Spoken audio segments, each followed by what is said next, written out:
Built in 1893, Perry's first waterworks was a key step in turning the new settlement into a functioning town. It brought running water to the early residents of Oklahoma Territory.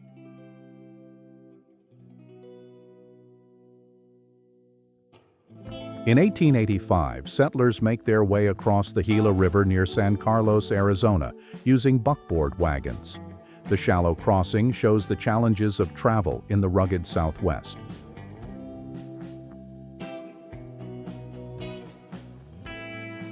In the dry Arizona desert, 1907, a rider stops to fill his keg at a remote well. His horse drinks nearby, both grateful for the rare water break in the harsh landscape.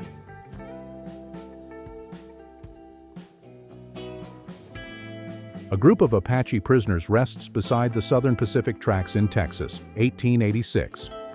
Captured during the final stages of resistance, they pause on a long journey into captivity.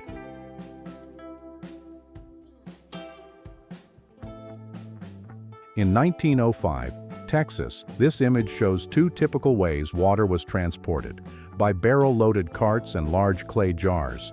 These methods were vital in dry regions across the Southwest and Old Mexico.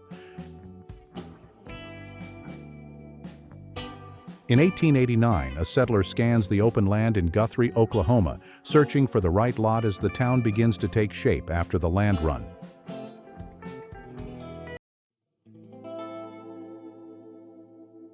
Inside a Bisbee saloon in 1900, men gather around a table, eyes fixed on the cards. Faro was the game of choice, and stakes ran high in the smoky, noisy room.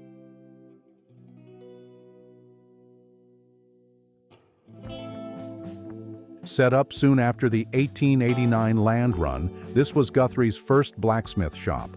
It quickly became essential for settlers needing tools, wagon repairs, and horseshoes.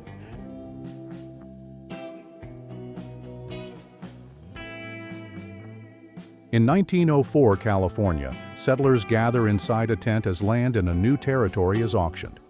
Hopeful buyers compete for plots that promise a fresh start out west.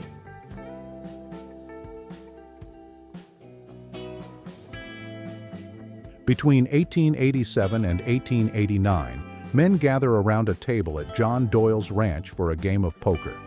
With hats tipped low and cigars in hand, it's a classic scene of Old West leisure.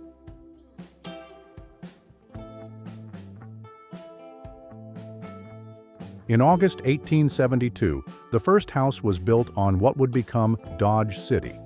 This modest structure marked the beginning of the town's rise as a key frontier settlement.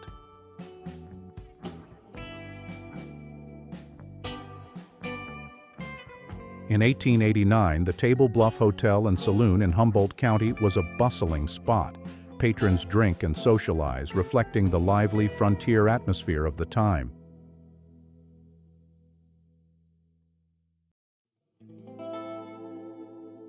On August 8, 1901, land was auctioned off at the Anadarko town site. A lumber company booth held the auction, while nearby, temporary bank buildings and the start of a lodging house signaled the town's growth.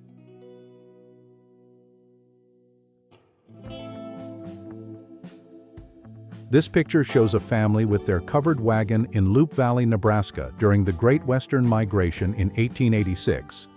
They are looking at the camera, capturing a moment of their journey westward.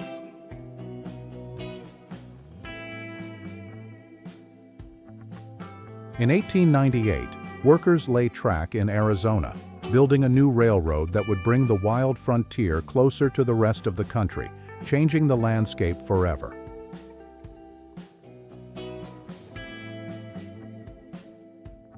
This photo shows Jimmy McKinn, who was kidnapped by Geronimo in 1885. When the Apache were captured in 1886, Jimmy resisted returning to his family, wanting to stay with the Apache. He was photographed before Geronimo's surrender to General Crook.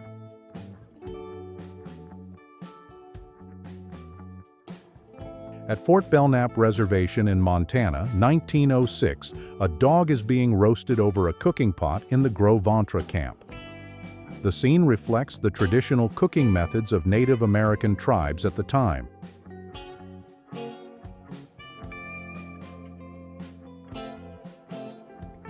In 1909, a discovery party crosses the sun-baked, slick rocks of Navajo Mountain in Utah. With horses in tow, they make their way toward the then unknown natural wonder, Rainbow Bridge.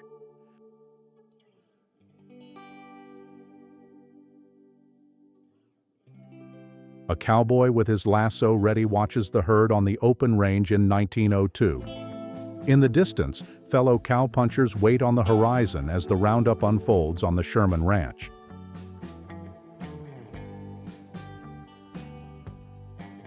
In 1878, this Dodge City yard held around 40,000 buffalo hides, stacked high as a result of mass hunting on the plains. It's a stark image of how quickly the buffalo population was wiped out.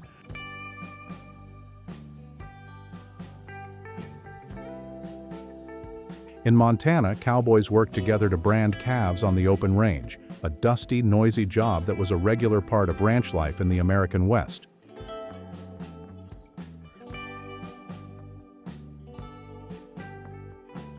This picture shows a family looking at the camera outside their home in New Mexico, 1895. A Native American servant stands beside them, gently holding their child.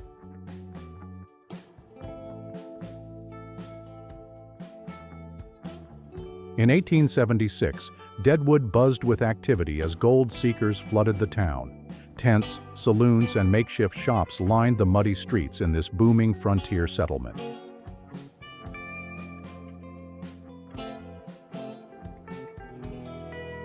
In 1875, miners set up camp in the rugged San Juan Mountains of Colorado, working the North Star and Mountaineer lodes in hopes of striking it rich.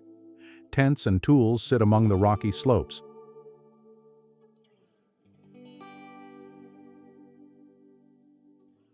In 1869, Corinne, Utah bustled with wagons, storefronts, and settlers. As a key supply town near the Transcontinental Railroad, it offered a classic snapshot of life on the frontier.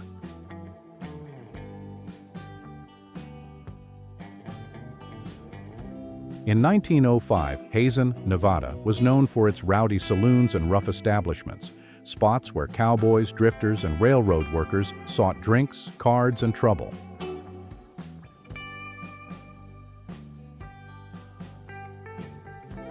In 1909 Seattle, the Klondike Dance Hall and Saloon was a lively spot where patrons came for drinks, music, and a night out during the post-gold rush boom.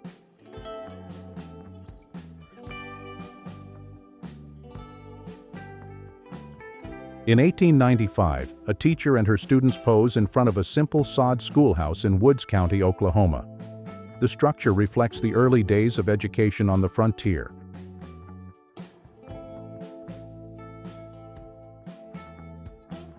The Crabtree father and his two sons pose with their dogs and burros in Browns Basin, Arizona. Living in a remote cabin near Hell's Hip Pocket, they made their living hunting in the rugged country between Four Peaks and the Salt River.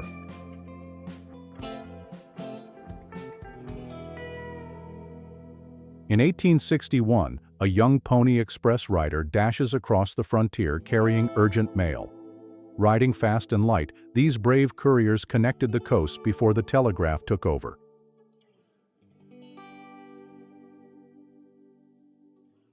Between 1867 and 1888, miners emerged from a deep shaft in Virginia City, Nevada, home to the famous Comstock lode. Their long shifts underground powered one of the West's richest silver booms.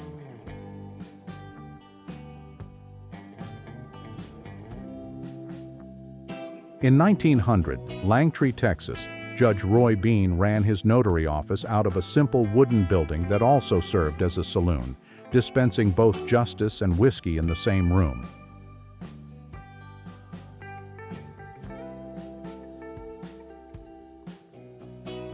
In 1882, students at Forest Grove School in Oregon learned blacksmithing, working with hammers, anvils, and hot iron to master a vital trade of the time.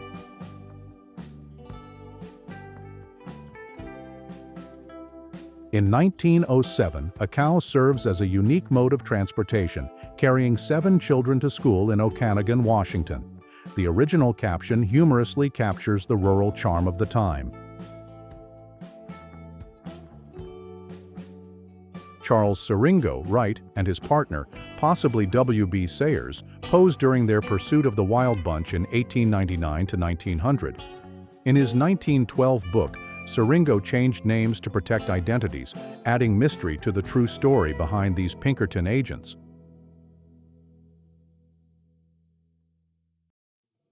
Belle Starr, known as the Bandit Queen, sits confidently on her horse in this 1886 photo. Linked to outlaws like Cole Younger and married to Jim Reed and Sam Starr, she lived a life of crime and mystery until her unsolved murder in 1889.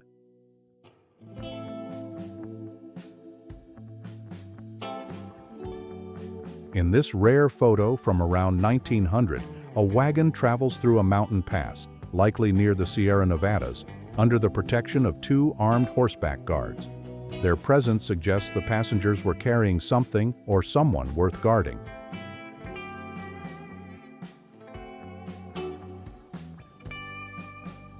In the harsh heat of the 1870s, 20 mule team wagons hauled borax across the Great Basin Desert from Death Valley to the nearest rail line. A grueling journey that became a symbol of Old West endurance.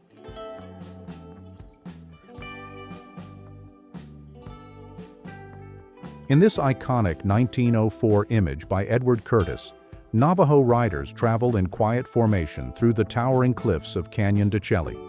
The photo captures both the scale of the land and the spirit of its people. Black Elk, far left, and Elk, left, were Oglala Lakota performers who toured with Buffalo Bill's Wild West show. In 1887, they appeared before Queen Victoria at her Golden Jubilee. Black Elk had earlier fought at Little Big Horn and later witnessed the tragedy at Wounded Knee.